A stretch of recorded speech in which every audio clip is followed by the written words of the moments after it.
Morning students, मैं Dev Prakash invention classes में आपका एक बार फिर से स्वागत करता हूं। सबसे पहले मैं ये कहना चाहूँगा, जो लोग इस चैनल पर पहली बार आए हैं प्लीज़ हमारे चैनल को सब्सक्राइब करें, लाइक करें और अधिक से अधिक अपने दोस्तों में शेयर करें। बहुत लोग ऐसे हैं जो कि इस वीडियो को देख रहे हैं लेकिन अभी तक उन्होंने हमारे चैनल को सब्सक्राइब नहीं किया है। तो अगर आप देख रहे हैं, अगर आपको अच्छा लग रहा है वीडियो, आपको इससे कुछ लाभ है, तो प्लीज़ इसे सब्सक्राइब करें और अपने दोस्तों से भी बोले कि इस चैनल को सब्सक्राइब करें। ठीक, तो कल हम लोगों ने चैप्टर 4.1 का सॉल्यूशन देख लिया था और उसको हमने किया था पूरा क्वेश्चन। आपको मैंने 2 क्वेश्चन भी दिया था जिसको बनाना था। आज हम लोग 4.2 का सॉल्यूशन देखेंगे। जो भी उसका क्वेश्चन है, 6, 7, 8 क्वेश्चन है, उसमें सारे क्वेश्चन को आज हम लोग ख़त्म करेंगे। इसके अलावे जो 4.2 आपका चैप्टर है वो बेस्ड है आपका कि द्विघात समीकरण का जो हल निकाला जाता है वह गुणनखंड विधि से हम कैसे निकालेंगे। ठीक ना। इस चैप्टर में जो भी आपको क्वेश्चन बनाना है या समीकरण का जो हल निकालना है, शून्यक निकालना है, मूल निकालना है, जो भी, तो उसके लिए जो हम लोग विधि का प्रयोग करने वाले हैं वो आपकी विधि होगी गुणनखंड विधि या फिर फैक्टराइजेशन आपका मेथड। ठीक है, तो स्टार्ट करते हैं हम लोग। सबसे पहला क्वेश्चन आपका दिया है 4.2 का, गुणनखंड विधि से निम्न द्विघात समीकरणों के मूल ज्ञात कीजिए। और पहला क्वेश्चन आपका ये रहा स्क्रीन पर, x² - 3x - 10 = 0। देखिए, क्लास 9th में भी हम लोग ने गुणनखंड विधि पढ़ा था कि गुणनखंड कैसे किया जाता है किसी बहुपद का, द्विघात बहुपद का। तो अगर आप लोगों को थोड़ा सा इसमें प्रॉब्लम हो रहा है तो मैं आपको एक 9th क्लास के गुणनखंड पर एक वीडियो बनाऊंगा, उसको देख लीजिएगा और वहाँ से आप उसको आसानी से कर सकते हैं, सीख सकते हैं कि कैसे द्विघात समीकरण का हम लोग गुणनखंड करते हैं। वहाँ पर बहुत सारी विधियाँ बताई जाएंगी, लेकिन फिलहाल अभी आपको यहाँ पर केवल इसका गुणनखंड विधि ही देखना है। ठीक ना, तो इसको देखते हैं हम लोग कैसे करते हैं। तो पहला क्वेश्चन है, पहले क्वेश्चन को मैं आपको बिल्कुल बेसिक तरीके से बताऊंगा कि आखिर में इसको करने का जो प्रॉपर तरीका होता है, प्रॉपर तरीका क्या होता है। ठीक ना। देखिए, मान लीजिए कि एक द्विघात समीकरण आपको दे दिया गया है क्वेश्चन में। एक व्यापक समीकरण लिखा जाए तो x² + bx + c = 0 होता है। तो कभी भी जब द्विघात समीकरण का गुणनखंड करते हैं तो इसका जो मध्य पद होता है, यह आपका क्या है, मध्य पद है, बीच का पद, क्योंकि द्विघात समीकरण है। तो नॉर्मली इसमें 3 पद आपको दिखाई देते हैं, एक x² के साथ, एक x वाला, एक आपका अचर पद जो होता है। तो हम लोग इस मध्य पद को ऐसे तोड़ते हैं कि जोड़ने या घटाने पर फिर यही मध्य पद आना चाहिए। इसके अलावे यहाँ पर जो a है और यहाँ पर जो c है, या ऐसे भी कर सकते हैं, जो x² का जो गुणांक होता है, जो कोफिशिएंट है, और मल्टीप्लाई करते हैं जो आपका यहाँ पर अचर पद होता है उसके साथ में। तो इसका कोफिशिएंट a है और इस पर गुणा करेंगे c से, तो जो यहाँ पर ac का जो मान आता है, जो भी इसका वैल्यू आएगा a × c का, ठीक ना। तो ये जो मध्य पद होता है उसको ऐसे तोड़ते हैं प्लस या माइनस में कि जोड़ने या घटाने पर ये मध्य पद मिल जाना चाहिए और उसके कोफिशिएंट को गुणा करने पर इनके गुणनफल को बराबर आना चाहिए। याद रखिए फिर से, सबसे पहले आपका काम, यहाँ से x² के गुणांक को लीजिए, यहाँ से अचर पद को लीजिए, दोनों का गुणा कीजिए, जो भी चीज़ आएगा उसको पहले रख लीजिए। फिर इस मध्य पद को ऐसे तोड़ना होता है कि उसका गुणा करने पर यह या इसका जो भी गुणनफल होगा गुणनफल आना चाहिए और जोड़ने या घटाने पर पुनः मध्य पद आपको प्राप्त हो जाना चाहिए। ठीक ना। आइए एक क्वेश्चन आपको मैं करके दिखाता हूँ, जो क्वेश्चन आपको दिया गया यहाँ पर, इसको बनाकर देखते हैं। देखिए, यहाँ पर अगर देखा जाए इस क्वेश्चन में, तो आपका जो a बराबर कितने हैं, 1 है ना, b बराबर कितना है आपका, b की जरूरत नहीं है, c कितना है आपका यहाँ पर, -10 है। ठीक, तो यहाँ पर a आपका 1 है, c आपका -10 है। अगर दोनों का गुणा करेंगे तो ac बराबर कितना आ जाएगा, 1 × -10 = -10। ठीक है, ये रहा आपका मध्य पद, -3x है। तो -3x को हमको ऐसे तोड़ना होता है कि उसको गुणा अगर करें कोफिशिएंट को पकड़कर तो फिर आपका -10 मिलना चाहिए, और उसको जोड़ें या घटाएं तो फिर आपको यहाँ -3x से मिलना चाहिए। तो जरा सोचिए, तो अगर हम -3x को लिख सकते हैं क्या, इसको तोड़ दें हम -5x + 2x, क्या दिक्कत है? अगर हम लिख रहे हैं -3x = इतना चीज, तो इसमें क्या गलत लिखे हैं देखिए। तो अभी भी -5x है इधर आपका और +2x है, तो -5x में से +2x घटेगा तो आपका -3x मिल गया, यानी जो मध्य पद हुआ दो भागों में टूट गया। इसके अलावा मैंने बताया कि इसको गुणा करने पर इसके बराबर आना चाहिए, तो -5 और 2 का गुणा किया कितना आएगा, -5 और × 2 -10 आ गया, ठीक ना। यही आपका प्रोसेस होता है गुणनखंड करने का, और इसी के द्वारा हम लोग इसका गुणनखंड करते हैं, ठीक है। आगे इसका फैक्टर करते हैं, इसको लिख सकते हैं हम लोग x² - 5x + 2x - 10 = 0, या x यहाँ से दोनों में देखो x कॉमन हो जाएगा, तो x कॉमन करेंगे तो यहाँ पर क्या बचा, केवल x बचा, और यहाँ पर क्या बचा, -5 बचा, प्लस यहाँ पर दोनों जगह से 2 कॉमन कर लेंगे तो यहाँ बचेगा x, और यहाँ बचेगा आपका -5 = 0, हो गया। फिर देखिए x - 5 यहाँ भी आपका है, और x - 5 आपका यहाँ भी आपका है गुणा में, तो x - 5 अगर दोनों जगह से कॉमन कर लें हम लोग तो x - 5 कॉमन हो जाएगा, तो यहाँ a कॉमन हो गया, तो बचा क्या आपके पास, केवल x बचा, और यहाँ पर क्या बचा, केवल आपका +2 बचा, = 0। अब देखिए इन दो पदों का जो गुणा है वो 0 आ रहा है, ठीक ना। तो इन दो पदों का जो गुणा है 0 आ रहा है, तो ये 0 तभी हो सकता है जब या तो यह 0 होगा या तो यह 0 होगा, ठीक ना। तो हमको क्या करना होगा, इसके आगे हमको नीचे लिखेंगे x - 5 = 0 या x + 2 = 0। इसको आगे सॉल्व करेंगे तो x बराबर आ जाएगा 5, और यहाँ से आ जाएगा x बराबर -2, ठीक। तो यहाँ पर जो x का आपका 2 वैल्यू है, एक आया 5 और एक आया -2, यह इस द्विघात समीकरण का क्या कहलाएगा, हल कहलाएगा, ठीक ना। अगर इस मान को आप इसमें पुट करते हैं, ये इसको सेटिस्फाई करेगा समीकरण को, -2 भी और यहाँ पुट करते हैं तो ये सेटिस्फाई करेगा समीकरण को, ठीक ना। और हम ऐसे भी जानते हैं कि जो भी द्विघात समीकरण होता है तो द्विघात समीकरण का 2 हल होता है, ठीक ना। अब नीचे लिखेंगे अतः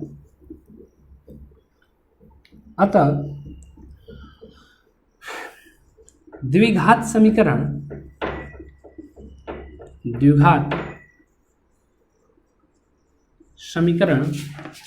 x² - 3x - 10 के 2 हल 5, -2 है, ठीक है। तो आपको पहले हल निकालिएगा, हल निकालने के बाद नीचे लिख दीजिएगा कि द्विघात समीकरण जो भी दिया गया उसके 2 हल हैं आपके, जो भी आएंगे आंसर में आप उसको जरूर इस तरह से लिखेंगे, ठीक ना। यह लिखना बहुत ही जरूरी होता है, केवल इतना करके छोड़ देते हैं तो फिर वो थोड़ा सा अच्छा नहीं लगता है। इतना अगर आप लिख देते एक लाइन नीचे में तो कोई भी आपका कॉपी जब चेक करेगा तो केवल यही देख कर काम चला लेता है, ठीक है, कोई दिक्कत। ये पहला क्वेश्चन आपका हो गया, ठीक। इसके बाद हम लोग इसका दूसरा क्वेश्चन देखें।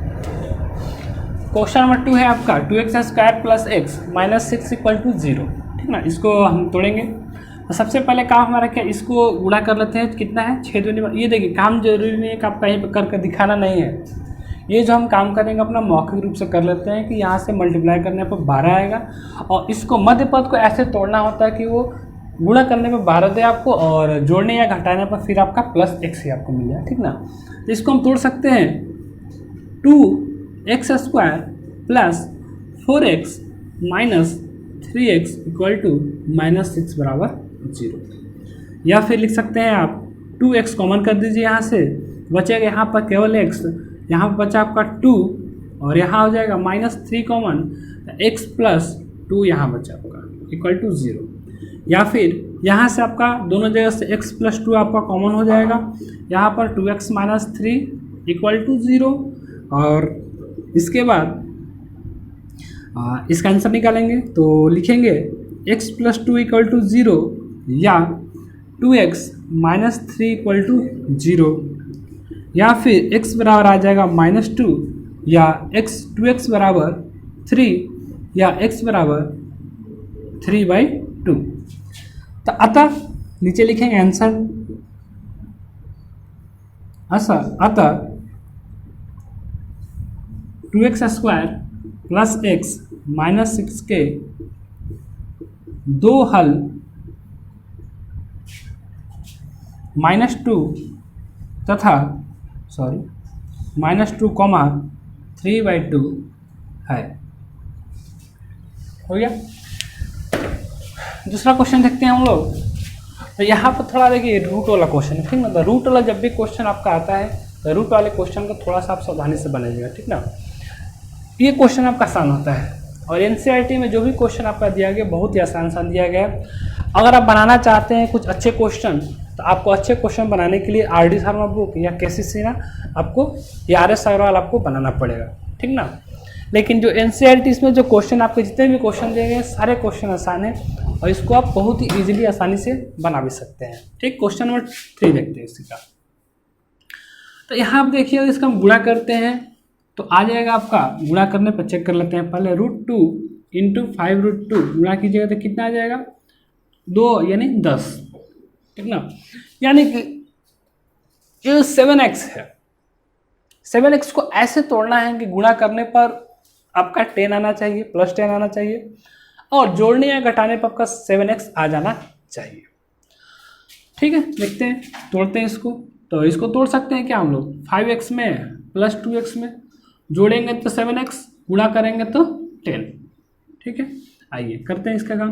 तो इसको लिखेंगे √2x² plus 5x plus 2x plus 5x plus 5√2 equal to 0। या फिर इसको आगे हल करेंगे अगर तो यहाँ से देखिए √2 हमको क्या करना है, वो कॉमन करना होगा, ठीक ना। तो √2 अगर कॉमन करेंगे यहाँ से तो यहाँ बचेगा आपका √2x कॉमन करना पड़ेगा, x यहाँ मिलेगा आपको, और यहाँ क्या बचेगा आपका 2 बटे में √2 प्लस यहाँ से काउंट कीजिए 5 तो यहाँ बचेगा आपका x प्लस √2 इक्वल टू 0, ठीक है। आगे √2x अंदर लचीज देखिए दोनों सेम है, नहीं सेम है, थोड़ा सा काम करेंगे, परमीकरण कर लेंगे इसका तो हो जाएगा सेम।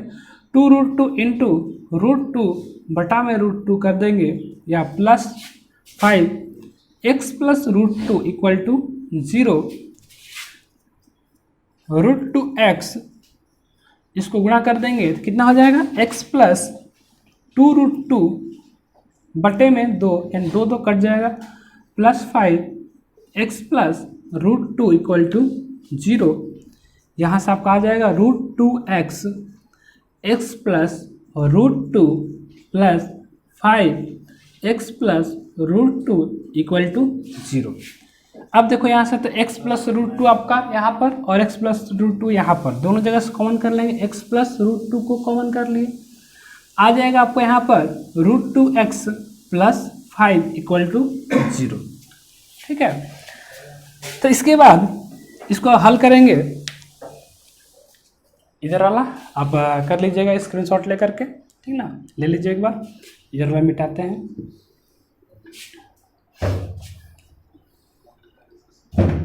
उसके आगे चलते हैं तो आप वहाँ से लिखिएगा x प्लस √2 इक्वल टू 0 या √2x प्लस 5 इक्वल टू 0।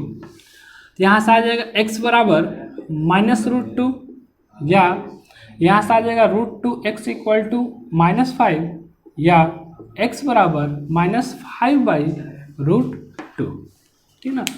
तो x का आप देख रहे हैं यहाँ से कि आपको दो वैल्यू मिलेगा, एक मिलेगा -2 और -√2 और एक मिलेगा आपका -5/√2। तो आंसर लिखेंगे, अतः समीकरण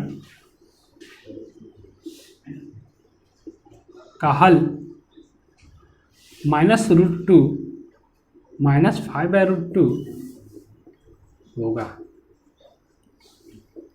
ठीक है, आपका क्वेश्चन नंबर 2 हो गया, क्वेश्चन नंबर 3 हो गया, इसको कर लीजिए। तो इसको अगर हल करना है तो क्या काम कीजिए, पहले आप इसको जोड़ दीजिए।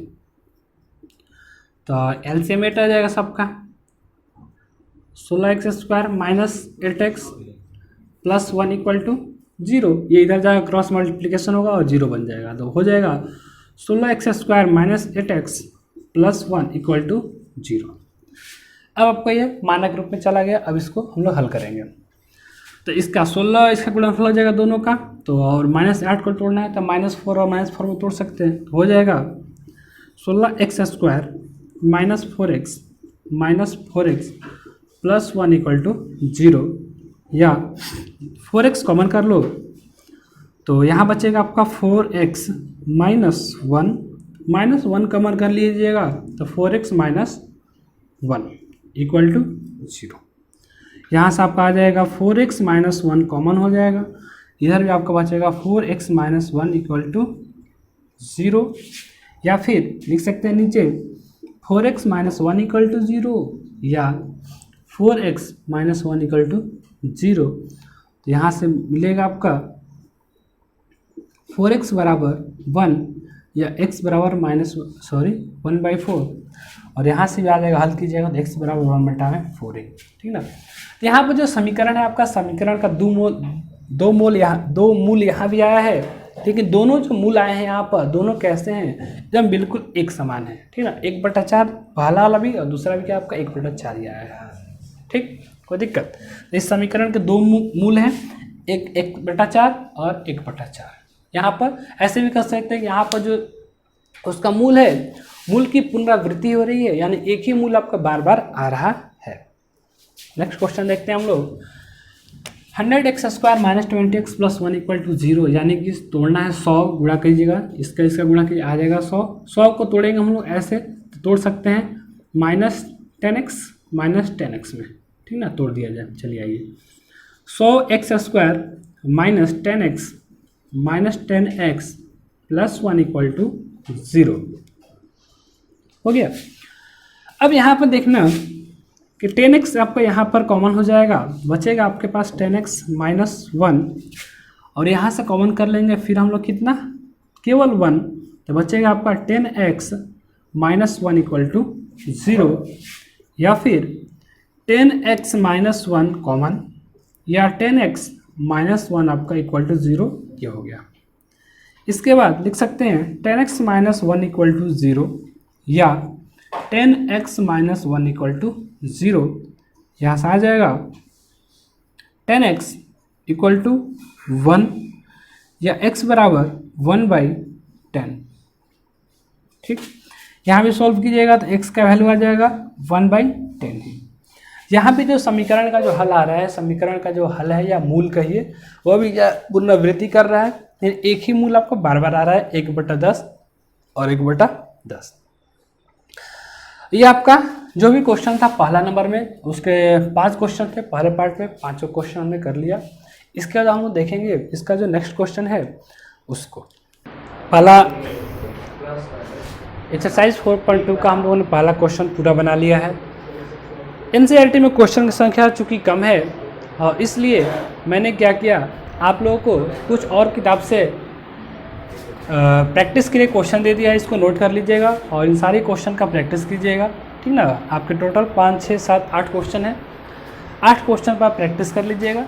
इसके अलावा एनसीईआरटी जो आप उसको पढ़िए, बनाते रहिए, और कोई भी एक साइड से बुक आप जरूर बनाइएगा। आपके पास अगर भारती बने तो भारती बनाइए, आर.डी. शर्मा रखे आर.डी. शर्मा बनाइए, के.सी. सिन्हा अगर रखें आप के.सी. सिन्हा बनाइए, आर.एस. अग्रवाल अगर है आपके पास तो आर.एस. अग्रवाल बनाइए। ठीक ना, एनसीईआरटी के अलावे कोई एक बुक आपको और बनाना है। ओके,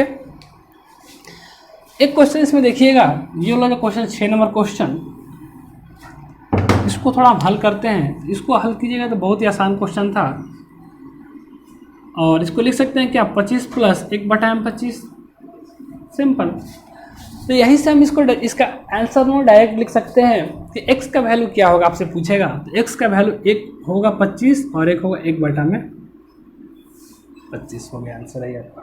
x का वैल्यू यहाँ से 2 आएगा, एक आएगा आपका 25 केवल और एक आएगा 1/25। क्योंकि सोचिए ऐसे भी कि x और 1/x को जोड़ने पर 25 प्लस 1/25 आ रहा है। तो आप कंपेरिजन से भी देखिए, यहाँ से तो ये 25, x का वैल्यू 25, यहाँ भी x का वैल्यू क्या है 25 है, तो डायरेक्ट इसका आंसर आप कर सकते थे कि 25 और 1/25 इसका आंसर होगा। तो ऐसे क्वेश्चन आपको ऑब्जेक्टिव क्वेश्चन में मिलेंगे और इसको जब आप द्विघात समीकरण बनाकर हल करने का प्रयास कीजिएगा तो बहुत ही कॉम्प्लिकेटेड होगा, ठीक ना।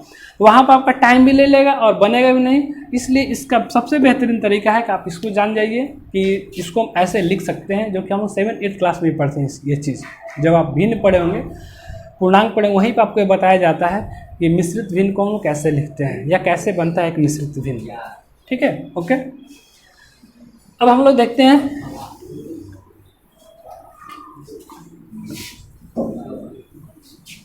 Question number 2। बात मत कीजिए पीछे। क्वेश्चन नंबर 2 एक कार्य उदाहरण 1 में दी गई समस्याओं को हल कीजिए। उदाहरण 1 में दी गई समस्याओं को हल कीजिए, ठीक है। देखते हैं उदाहरण 1 क्या है हमारा। हमको जहाँ तक याद रहे पिछले वीडियो में मैंने आपको उदाहरण 1 का क्वेश्चन करा दिया था। उदाहरण 1, हाँ, उदाहरण 1 में जो क्वेश्चन है, जॉन और जीवंती के पास कुल मिलाकर 45 कंचे हैं। दोनों ने 5-5 कंचे खो दिया और उनके कंचों की संख्या का जो गुणनफल 124 है। तो इस क्वेश्चन का सॉल्यूशन हमने याद नहीं आ रहा है किया है कि नहीं किया है, उसका हल निकाल दिए थे हम लोग, ठीक है। समीकरण निकला था केवल ना, तो आइए इसका हम आप केवल हमको समीकरण बना दीजिए। अगर आप इसका समीकरण देखना चाहते हैं तो आप जो पहला वीडियो है क्वाड्रेटिक इक्वेशन का, आप उसको देखिएगा। वहाँ पर मैंने इसका समीकरण बनाया था, द्विघात समीकरण, ठीक ना। और फिर वहाँ से मैं डायरेक्ट आपको उसका हल निकाल कर दिखाता हूँ, जो भी वहाँ पर समीकरण था। समीकरण क्या आया था बताइएगा, क्या आया था? x² (45x) plus 300 equal to 0। यही था आपका द्विघात समीकरण वहाँ पर। और वहाँ पर हमने माना था कि जॉन के पास x कंचे हैं, ठीक ना, याद रखिए जॉन के पास x कंचे हैं। इसको और हल करना है तो लिख सकते हैं x², मध्य पद को आपको तोड़ना होगा ऐसे कि यहाँ 1 है और यहाँ पर 324 है, दोनों का मल्टीपल 324 आएगा। तो इसको ऐसे तोड़िए कि 324 आना चाहिए, तो कितना में टूटेगा? 36 और 9 में, 36 में और 9 में तोड़ दिया जाए, 36 9 कितना हो जाएगा? 45 हो जाएगा ना। और 4 27 5 32 324, 36 9 में टूट जाएगा आपका। लिख सकते हैं -36x plus 9x equal to 0। यहाँ से आपको हो जाएगा x कॉमन कर दो तो x -36 आ जाएगा, प्लस 9 कॉमन कर दो तो आ जाएगा x।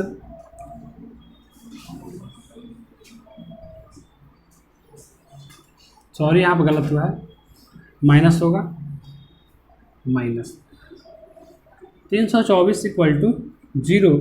या फिर यहाँ से आपका आ जाएगा, यहाँ से आ जाएगा x -36 आपका कॉमन और यहाँ से x -9 बचा आपका, यानी कि 0। इसको हल करना है तो या तो यह वाला 0 होगा या तो इसको 0 करेंगे। तो लिखेंगे नीचे x -36 इक्वल टू 0 या x बराबर 36, x -9 इक्वल टू 0 या फिर x बराबर 9, ठीक ना। तो आंसर हो जाएगा, अतः जॉन के पास कंचों की जो संख्या होगी, कंचों की संख्या जो होगी वह 36 हो सकती है या फिर 9 या 36 होगी, ठीक ना। जॉन और जीवंती 2 लोग तक क्वेश्चन में ध्यान से देख लीजिएगा। तो जब 2 लोग हैं यहाँ पर, तो x जॉन के पास मान लीजिए अगर आपका 9 आएगा कंचा, तो जो जीवंत है उसके बाद 36 होगा, और इसके बाद 36 लेते हैं तो एक के पास आपका 9 बचेगा, ठीक ना। लेकिन क्वेश्चन आपसे पूछा है केवल कि उनके पास कितने कंचे थे, तो जैसे लीजिएगा वैसे आप इसका आंसर दे सकते।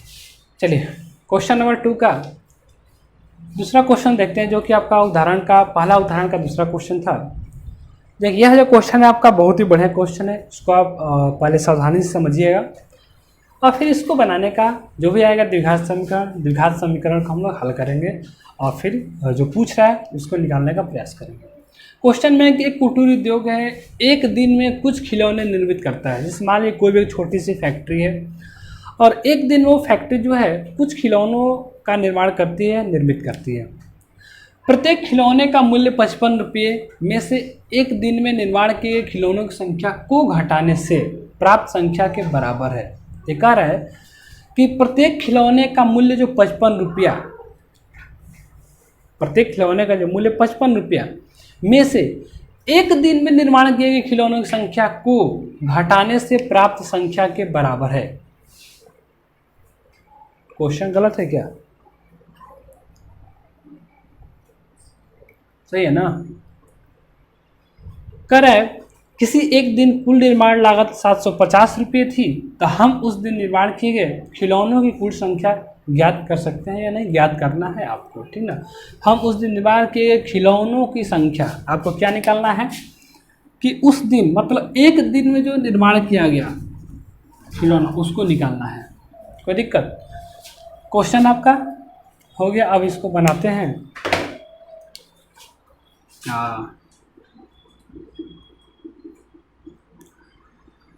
जो आपको निकालना है उसको मान लीजिए, माना कि उस दिन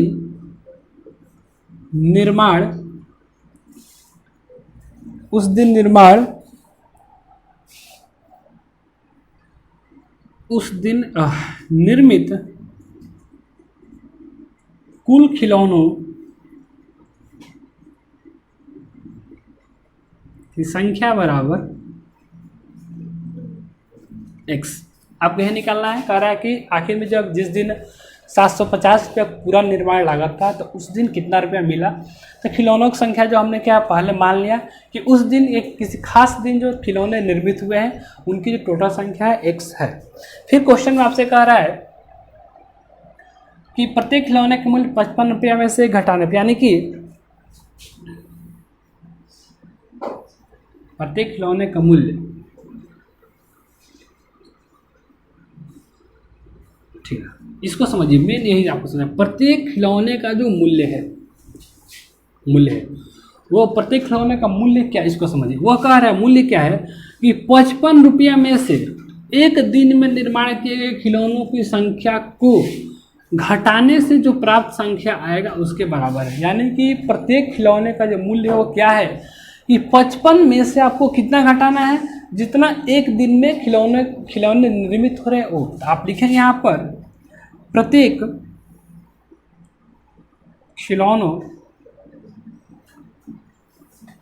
खिलौने का मूल्य हो जाएगा 55 माइनस, देखो पहला क्या कर रहे हैं, 55 में से कितना घटाना है आपको, तो एक दिन में जितना निर्मित खिलौना है उसको, कितना निर्मित खिलौना एक दिन में है, x है, यानी कि x हो जाएगा। ये आपका इतना हो जाएगा।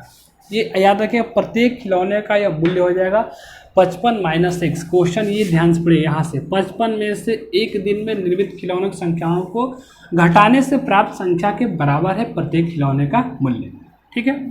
अब हम लोग चर्चा करते हैं, फिर आगे है कि किसी एक दिन कुल निर्माण लागत कितने है, 750 रुपया है। अब यह सोचिए कि एक दिन में कुल खिलौने कितने बने, x बने, और एक खिलौने का मूल्य कितना है, 55 माइनस x है। तो दिन भर में जो खिलौना टोटल बनेगा उसका लागत क्या हो जाएगा, यानी कि खिलौनों की संख्या और एक खिलौने का मूल्य का गुणा कर देंगे तो कितना हो जाएगा, 750 के बराबर हो जाएगा। तो आगे लिखेंगे प्रश्न से एक दिन का कुल निर्माण लागत इक्वल टू 750। तो एक दिन का कितना हो जाएगा निर्माण लागत, जितना आप माने यहाँ पर x माने हैं इंटू प्रत्येक खिलौने का मूल्य कितना है 55 माइनस एक्स है 750। इसको हल किया जाए तो हो जाएगा 55x minus x square equal to 750 या फिर x square minus 55x plus 750 equal to 0। ठीक ना, यहाँ पर आपका द्विघात समीकरण बन गया। अब इस द्विघात समीकरण को हम लोग हल कर लेंगे और x का वैल्यू निकालेंगे, जो भी आएगा वैल्यू वही आपका आंसर हो जाएगा। हल करने का प्रयास कर लीजिए। एक्स स्क्वायर माइनस 750 है, 750 को अगर आप तोड़ना चाहेंगे इसको तोड़िएगा 30 और 25 में, ठीक ना, तब आपको उतना देगा 750। तो minus 30x minus 25x plus 750 equal to 0 या फिर x square, sorry x common कर लीजिए, एक्स कॉमन तो x माइनस 30 माइनस 25 कॉमन यहाँ से, तो x माइनस 30 यहाँ पर इक्वल टू 0। इसके आगे कॉमन हो जाएगा, आइए यहाँ पर देखते हैं, x माइनस 30 कॉमन आ जाएगा और वहाँ से आ जाएगा x माइनस 25 इक्वल टू 0, या लिख सकते हैं x माइनस 30 इक्वल टू 0 या x minus 25 equal to 0। x बराबर 30 और x बराबर यहाँ से 25। तो अब आपका आंसर क्या हो जाएगा कि उस दिन जो खिलौने जो निर्माण किए गए खिलौनों की संख्या कितनी आएगी, x बराबर 30 और 25 लिखेंगे नीचे। अतः उस दिन निर्मित खिलौनों की संख्या, निर्मित खिलौनों की संख्या बराबर हो जाएगा 30,25। ठीक ना, तो आपका क्वेश्चन नंबर 2 भी कंप्लीट हो गया यहाँ पर। ठीक, ये बहुत ही अच्छा क्वेश्चन है, याद रखिए यह जो क्वेश्चन, इसी क्वेश्चन का आधार पर आप देखिएगा तो आपकी किताब का 4.2 का जो क्वेश्चन नंबर 6 है वो इसी तरह से लगभग बनेगा। ठीक ना, क्वेश्चन नंबर 3 देखते हैं। क्वेश्चन में कह रहा है कि ऐसी दो संख्याएं ज्ञात कीजिए जिनका योग 27 है और उनका जो गुणनफल है 182 है। ठीक ना, यानी कि दो संख्याएं ऐसी है जिसका योग आपका 27 है और उसका जब गुणा कर दें तो 182 आता है। सबसे पहले मान लेते हैं, माना कि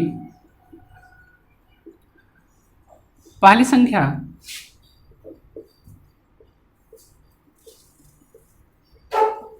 x है। ठीक, तो क्वेश्चन में ये क्या कर रहा है कि और पहली संख्या x है, तो प्रश्न से थोड़ा ऐसे लिख सकते हैं क्या, इसको आप प्रश्न से लिख सकते हैं कि पहली संख्या प्लस एक दूसरी संख्या कोई भी हो सकती है, दोनों कितना हो जाएगा 27 हो जाएगा। ठीक, तो यहाँ से अगर आप देखिएगा पहली संख्या को आप कितना मान लो, x मान लियो, तो x प्लस हो जाएगा दूसरी संख्या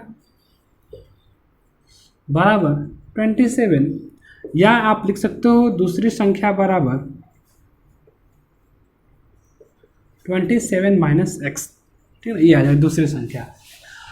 ये मैंने आपको करके दिखाया है। हम लोग अक्सर क्या करते हैं, पहली संख्या x मानते हैं और दूसरी संख्या डायरेक्ट हम लोग 27 माइनस एक्स मान सकते हैं, कोई प्रॉब्लम नहीं है।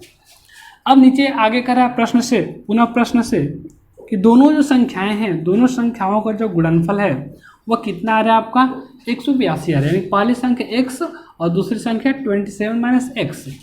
तो गुणा कर दीजिए x into 27 minus x equal to कितना 182।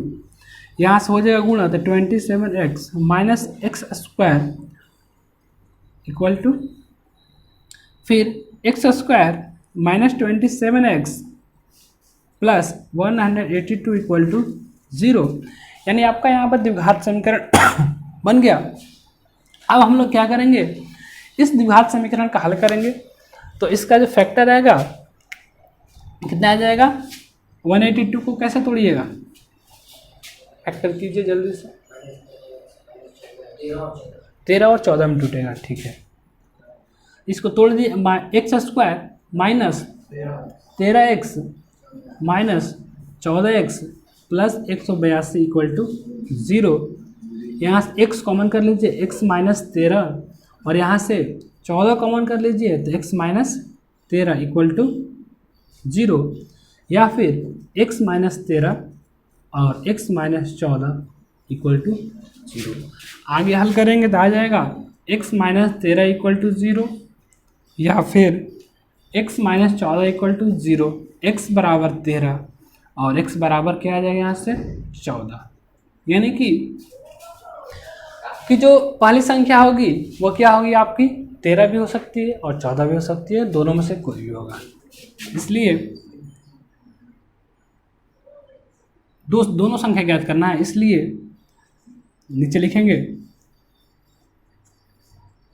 पहली संख्या बराबर 13 और दूसरी संख्या बराबर हो जाएगा कितना 14 ना, 14। ये आपका हो गया आंसर। इतना ही क्वेश्चन रखते हैं। इसके अलावा 2 क्वेश्चन और बचे हैं, 4, 5, 6, 3 क्वेश्चन और बच रहा है आपका। 3 क्वेश्चन का सॉल्यूशन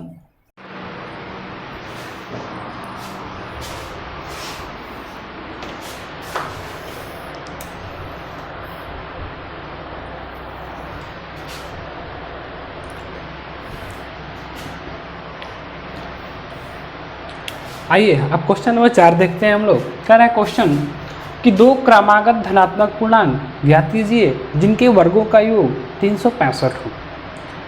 तो देखिए इस क्वेश्चन में सबसे पहला चीज़ है कि आपको क्या करना है, 2 क्रमागत धनात्मक पूर्णांक लेना है। ठीक, कल मैंने एक क्वेश्चन में आपको बताया था कि जो क्रमागत धनात्मक पूर्णांक का मतलब होता है, जैसे 4 के बाद 5 आता है तो 4 और 5 ले लिए, 5 और 6 ले लिए, ठीक ना। यानी कि अगर ये 4 और 5 लेते हैं तो 4 और 5 में क्या डिफरेंस है, दोनों में 1 का डिफरेंस होता है, ठीक ना। हम क्या करेंगे यहाँ पर, सबसे पहले जो धनात्मक पूर्णांक है हम धनात्मक पूर्णांक मान लेंगे। क्या है, माना कि 2 क्रमागत धनात्मक पूर्णांक, 2 क्रमागत धनात्मक पूर्णांक x तथा x प्लस 1 है, ठीक ना, x तथा x प्लस 1 है।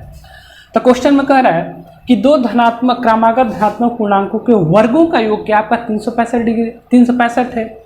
यानी कि जो x है आपका एक पूर्णांक और जो x प्लस 1 है, इन दोनों का जब वर्ग करेंगे और उसको जब जोड़ेंगे तो कितना आएगा, 365 आना चाहिए। प्रश्न से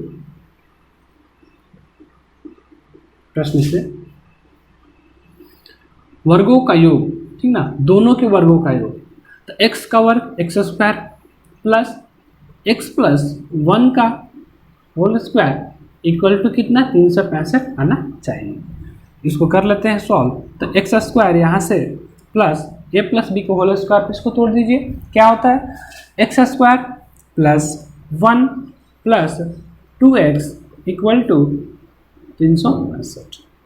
यहाँ से एक्स स्क्वायर और एक्स स्क्वायर ऐड हो जाएगा, बन जाएगा 2x square plus 2x plus 1, और इसको इधर लेकर आएंगे तो हो जाएगा माइनस 365 इक्वल टू 0। या फिर लिख सकते हैं 2x स्क्वायर प्लस 2x, ये प्लस 1 है, माइनस हो जाएगा माइनस 364 इक्वल टू 0। अब देखिए यहाँ से अगर हम चाहें तो 2 कॉमन कर सकते हैं, तीनों पदों में से 2 यहाँ पर कॉमन कर लेते हैं तो हो जाएगा x square plus x minus 18 36 और 2 इक्वल टू 0। 2 उधर जाएगा तो बचेगा आपके पास x square plus x minus 182 equal to 0, ठीक ना। तो हमें जो द्विघात समीकरण चाहिए था, हमने इसका सबसे पहले द्विघात समीकरण के रूप में सूत्रीकरण कर दिया। अब हमारा जो अगला टारगेट है कि इसको हल करें गुणनखंड विधि के द्वारा, और हल करने के बाद एक्स का जो भी वैल्यू उस वैल्यू को निकालेंगे। ठीक, आइए इसको हल करते हैं। तो गुणनखंड विधि क्या कहता है हल करने के लिए, जो 182 है और यहाँ पर क्या है 1 है आपका, तो दोनों का जब गुणा करेंगे तो कितना आ जाएगा माइनस 182 आएगा। तो इसको ऐसे तोड़ना है कि जोड़ने या घटाने पर x आना चाहिए और गुणा करने पर आपका 182 आना चाहिए, ठीक ना। आइए आपको मैं करके दिखा देता हूँ। 182 का अगर तोड़ना है तो इसको तोड़ेंगे, अगर इसका भाज्य गुणनखंड किया जाए तो हो जाएगा 2 से अगर ले जाए 18 1, ठीक। यहाँ से देखिएगा आप 13 से क्या होता है 91 होता है, यानी आ जाएगा 2 गुणे 13 गुणे 7 या फिर 14 गुणे इसको 13 भी हम लोग लिख सकते हैं। अब देखिए यहाँ से अगर हम इसको तोड़ते हैं बीच वाले को, x square plus 14x minus 13x minus 182 equal to 0, ठीक ना। ये आपका क्या हो जाएगा, 14 का और माइनस 13 का गुणा कीजिएगा तो माइनस 182 आ जाएगा, जो कि हमें चाहिए वहाँ पर। और इसको दोनों को जब जोड़ेंगे तो आपको x मिलेगा, जो कि यहाँ मध्य पद था। तो लिख सकते हैं यहाँ से x कॉमन करके x प्लस 14 माइनस 13 कॉमन कर लीजिए, x प्लस 14 यहाँ भी आ जाएगा इक्वल टू 0, या फिर x plus 14 common x minus 13 equal to 0। और आगे सॉल्व करते हैं इसको, हो जाएगा x प्लस 14 इक्वल टू 0 या x माइनस 13 इक्वल टू 0। यहाँ से आ जाएगा x का वैल्यू माइनस 14 या x का वैल्यू 30, ठीक ना। तो अब देखिए यहाँ पर आ गया आंसर हमारा, x का वैल्यू हमने निकाल कर ला दिया। x का 2 वैल्यू है, x बराबर माइनस 14 आया है और x बराबर कितना है प्लस 13 आया है। तो अब आपको ये सोचना है कि इसमें आंसर आप लीजिएगा क्या, क्योंकि क्वेश्चन में कह रहा है कि वो धनात्मक पूर्णांक है, ध्यान रखिएगा 2 धनात्मक पूर्णांक है। अगर आप x को लेकर माइनस 14 लेते हैं तो यह फिर ऋणात्मक पूर्णांक है, इसलिए ये आंसर नहीं ले सकते हैं। आपको x बराबर 13 लेना होगा, जो कि पहला आपका धनात्मक पूर्णांक होगा। लिखेंगे चूंकि हमें क्रमागत धनात्मक पूर्णांक लेना है, इसलिए x का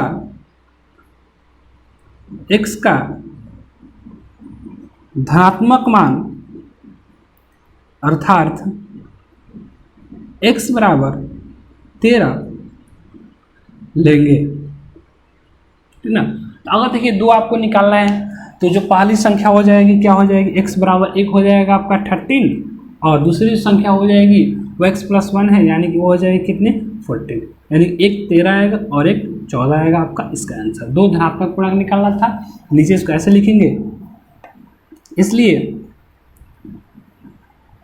2 क्रमागत धनात्मक पूर्णांक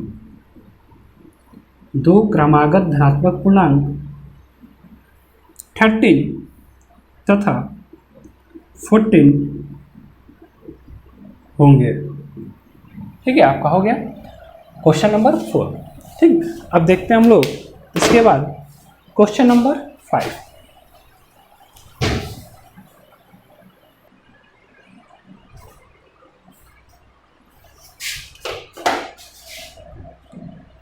चलिए अब देखते हैं हम लोग क्वेश्चन नंबर 5। क्वेश्चन नंबर 5 है आपका कि एक समकोण त्रिभुज की ऊंचाई उसके आधार से 7 सेंटीमीटर कम है।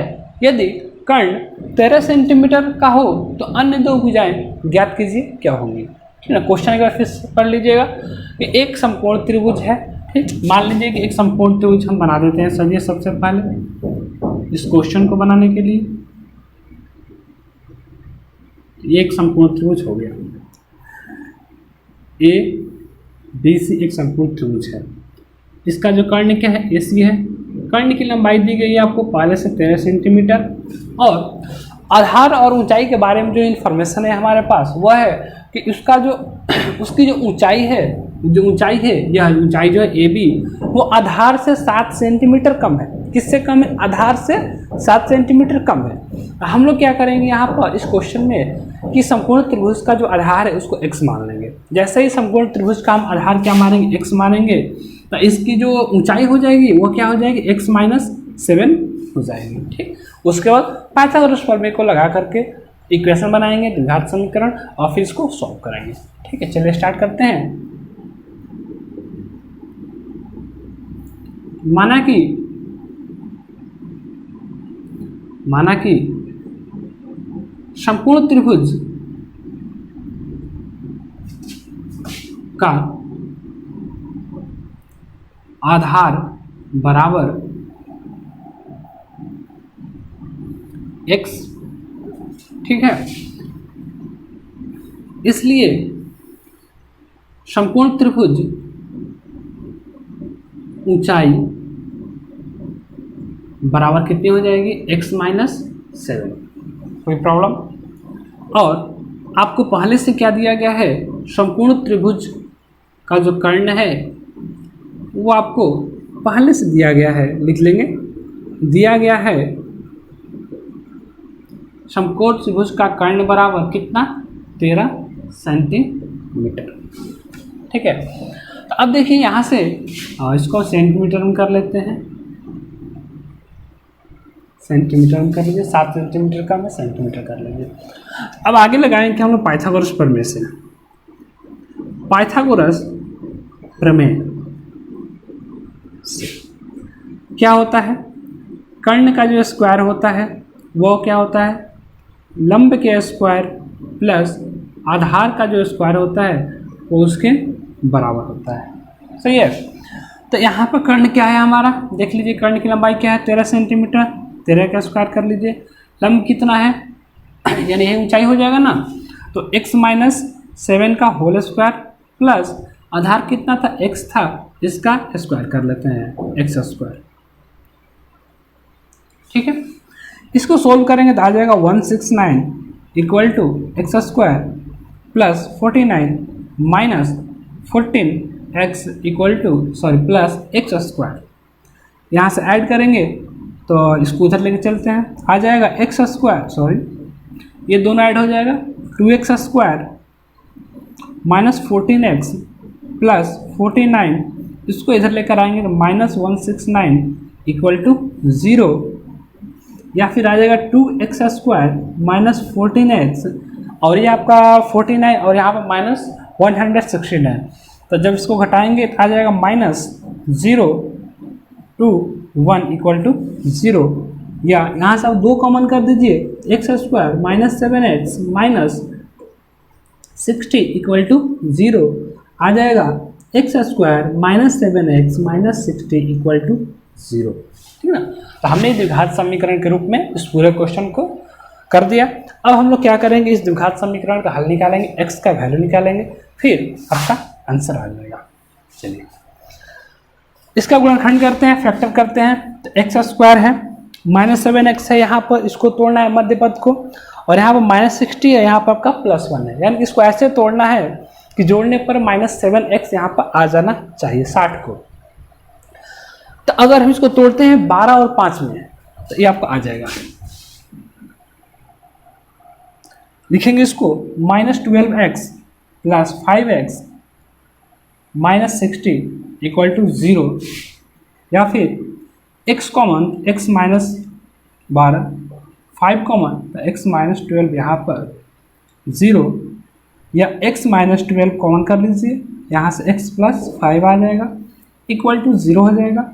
आप यहाँ से लिख सकते हो x माइनस 0 या x प्लस 5 इक्वल टू 0, यहाँ से x इक्वल टू 12 और x यहाँ से माइनस 5, ठीक ना।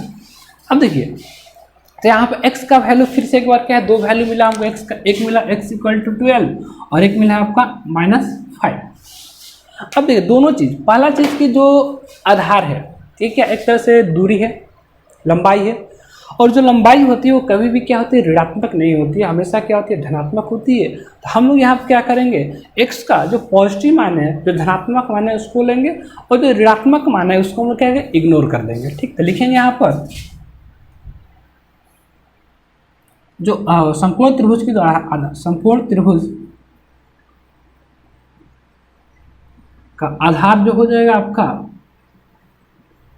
x बराबर 12 सेंटीमीटर, साथ में ऊंचाई, संपूर्ण त्रिभुज की जो ऊंचाई हो जाएगी वो कितनी हो जाएगी, कितनी है, कम है ना, यानी कि x माइनस 7 यानी कि 5 सेंटीमीटर, ये आपका आ जाएगा, कोई दिक्कत। ये आपका क्वेश्चन नंबर 5 भी हो गया। एक आखिरी क्वेश्चन आपका बचता है प्रश्नावली 4.2 का, उसको भी कर लेते हैं।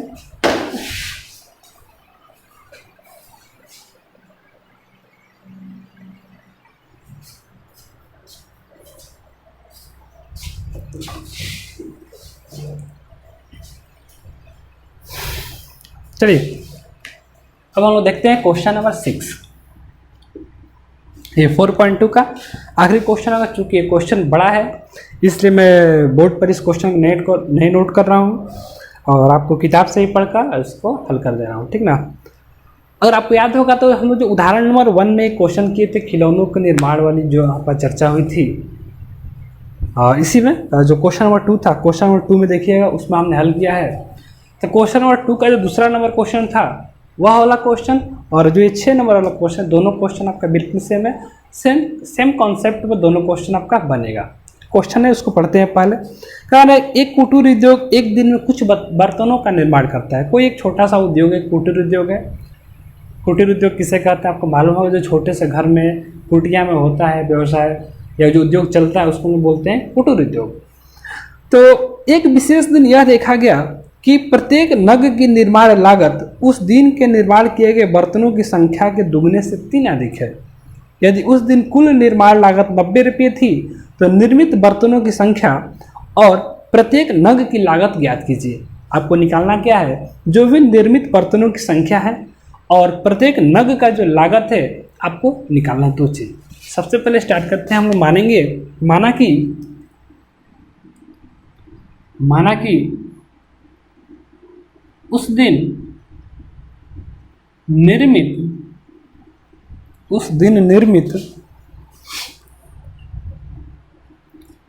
बर्तनों की संख्या बराबर x। ठीक ना, मान लेते हैं कि उस विशेष दिन जो भी बर्तन निर्माण किए गए कुल x बर्तन उस दिन बनाए गए हैं। ठीक, फिर क्वेश्चन में कह रहा है आपसे प्रत्येक नग की निर्माण लागत इक्वल टू। अब इसको थोड़ा ध्यान से पढ़िए। क्वेश्चन में कह रहा है कि जो निर्माण लागत है, प्रत्येक नग का निर्माण लागत क्या है, तो उस दिन के रुपयों में, यहां पकड़ लीजिएगा रुपयों में, उस दिन के निर्माण किए गए बर्तनों की संख्या। तो आखिर में उस दिन कितने बर्तन निर्मित, x बर्तन निर्मित हुए, ठीक है, संख्या के दुगने से, यानी कि इसका दुगना 2x से 3 अधिक थी, +3 हो गया क्वेश्चन सॉल्व। उस दिन की कुल निर्माण लागत 90 रुपये थी, तो आपको जो भी कुछ निकालना है प्रश्न से फिर लिखेंगे, प्रश्न से उस दिन की कुल निर्माण लागत इक्वल टू कितना है, 90 रुपये। ठीक ना। अब देखिए, अब जब सोचिए यहाँ पर बताइएगा हमको कि एक दिन में बर्तनों की संख्या कितनी है, x बर्तन बन रहे हैं और एक नग का कितना है मूल्य आपका 2x + 3 है और टोटल हमको लागत निकालना है। तो x में 2x + 3 में गुणा करेंगे तो क्या हो जाएगा आपका, इसके 90 के बराबर होना चाहिए, यानी कि x × 2x + 3 इक्वल टू कितना, 90। इसको हल करेंगे, मल्टीप्लाई कीजिए, 2x² + 3x इक्वल टू 90, या फिर यहाँ से हो जाएगा 2x² + 3x - 90 इक्वल टू 0। यहाँ से आप आ जाएगा, कॉमन तो नहीं होगा कुछ भी यहाँ से, ठीक ना। आपको मल्टीप्लाई करना होगा 2 में और 90 180 हो जाएगा। और 180 को आपको इस तरह से तोड़ना होगा कि जोड़ने पर आपका 3 आना चाहिए और गुणा करने पर आपका 180 मिलना चाहिए। ठीक है, तोड़ते हैं इसको। चलिए 180 को तोड़ दिया जाए, इसको और तोड़ेंगे हम लोग तो ये हो जाएगा, तोड़ दीजिए, 90 2 45 5, यानी कि 2 × 3 × 3 × 5 इतना टूट रहा है ना। अब हमको इस तरह से इसको गुणा करना है, चेक करना है, ताकि जोड़ने पर 3x आना चाहिए और गुणा करने पर आपका 180 आ जाना चाहिए, ठीक ना, -180 आ जाना चाहिए, ऐसे तोड़ेंगे हम लोग। अब है देखिए यहाँ से तो 5 3 15, ठीक, 3 दिन 6, 6 दूनी 12, और इसको 12 और 15 में हम लोग तोड़ सकते हैं, ठीक है। तो लिखेंगे यहाँ पर 2x² plus 15x minus 12x minus 90 equal to 0। यहाँ से आपका x कॉमन हो जाएगा तो बचेगा 2x प्लस 15, और यहाँ से माइनस कॉमन कर लेंगे, कितना 6 कॉमन कर लीजिए तो बचेगा 2x प्लस 15 इक्वल टू 0।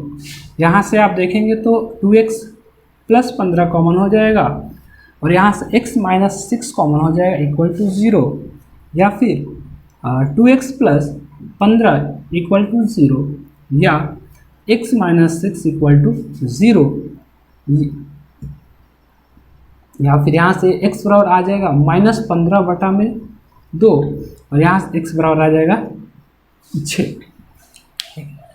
तो x का यहाँ पर भी हमको 2 वैल्यू प्राप्त हुआ है, एक आपका 6 मिला है, एक आपका x बराबर -15/2 लिखा है। हम कौन सा मान लेंगे, हम लोग जो धनात्मक मान आता है उसी मान को लेंगे, क्योंकि रुपये की बात हुई है तो कुछ भी जो रुपया लगेगा कभी वो नेगेटिव नहीं लगेगा, आपका कुछ ना कुछ खर्च आया ही होगा, ठीक ना, हम लोग प्लस उसको मान के चलेंगे।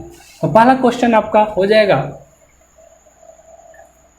पहला क्वेश्चन पूछा है कि निर्मित बर्तनों की संख्या, तो निर्मित बर्तनों की जो संख्या होगी, निर्मित बर्तनों की संख्या x बराबर हो जाए कितने 6 टोटल, और प्रत्येक नग की जो निर्माण लागत होगी, लागत कितनी है 2x प्लस 3 है, यानी कि 2 इंटू 6 प्लस 3 यानी 6 दिन 12 3 15, कोई दिक्कत 15 रुपया आंसर। एक पूछा है संख्या, तो संख्या टोटल 6 होगा, 6 बर्तन बनाए जाएंगे उस दिन, और एक क्वेश्चन पूछा है कितना लागत है उसका प्रत्येक नग का, तो प्रत्येक नग का जो लागत है आपका 15 रुपया हो जाएगा। यानी कि प्रश्नवाली यहाँ पर आपका 4.2 आपका समाप्त होता है। धन्यवाद। अगर आपको किसी भी तरह की समस्या अभी भी होती है तो आप प्लीज़ कमेंट करें। इसके अलावा आपको क्लास 10th के मैथ का जो भी चैप्टर का आपको सॉल्यूशन चाहिए, जिस चैप्टर का आपको सॉल्यूशन चाहिए उस चैप्टर का आप कमेंट बॉक्स में दर्ज करें चैप्टर का नाम, और फिर मैं आपको उसका वीडियो बनाकर, और हो सके तो कुछ जो स्पेशल क्वेश्चन होते हैं, कुछ खास क्वेश्चन है जिसमें आपको ज़्यादा प्रॉब्लम होता है, उस क्वेश्चन का आप नंबर भी दे दीजिएगा जिससे आसानी होगी आपको बताने में। ठीक है, धन्यवाद।